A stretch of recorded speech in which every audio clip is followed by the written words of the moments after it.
ಹಬ್ಬ ಎಂದು ಮೆರೆಯುವ ಜಗದ್ರಕ್ಷಕ ಪರಶಿವಮೂರ್ತಿ ಕೇಳು. ಆಹಾ, ಇಂದರೆ ಒಬ್ಬ ಹಬ್ಬನೇ ಕೊಟ್ಟೆ ದೇವ. ಬಾಪ ಬಾಪರೇ, ತೋಳುಗಳಿಗೆ ಒಬ್ಬ ಜಪ್ಪರಿಸಂ ಭುಜ ಬಲಂ ಕೊಟ್ಟೆ. ಓಹೋ ತಂದೆ, ತಪ್ಪದೆ ನಿಮಗೆ ಒಬ್ಬ ತೆರೆದೆ ಹಬ್ಬನೆ ಪಾಲಿಸು ಶಂಕರ ಕೃಪಾಕರ.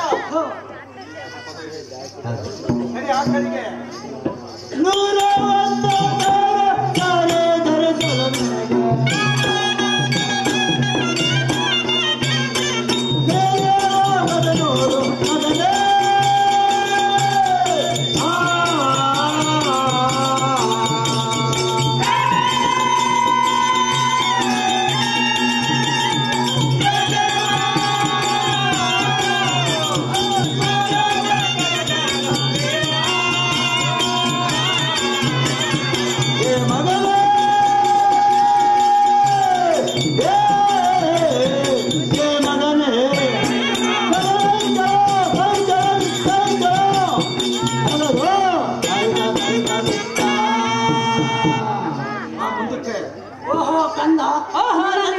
ಕೇಳಿ ನನಗೆ ಆನಂದವಾಯಿತು.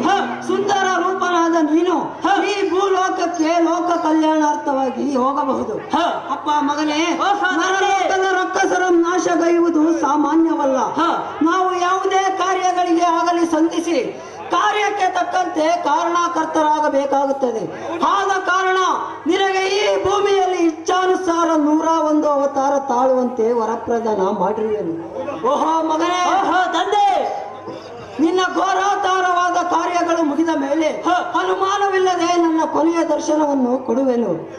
ಎಲೆ ಮಗನೇ, ಬೇಗನೆ ಹೋಗುವುದು ನನಗೆ ಹಿತ ಕೋರದು. ನಿನಗೆ ಸಹಾಯಾರ್ಥವಾಗಿ ಒಬ್ಬ ಹಿರಿಯ ಅಕ್ಕರಾದ ಕರ್ಪೂರದಮ್ಮನನ್ನು ಕಳುಹಿಸುವೆ. ಕಾರ್ಯಗಳು ಮುಗಿದ ಮೇಲೆ ಭೈರವ ದೇವನೆಂದೇ ಹೆಸರು ಗಳಿಸಕಂದ ನಿನ್ನ ರೂಪವೇ ಚಂದ.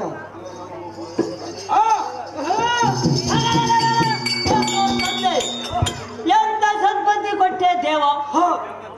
ನನ್ನ ಜನ್ಮ ಪಾವನವಾಯಿತು.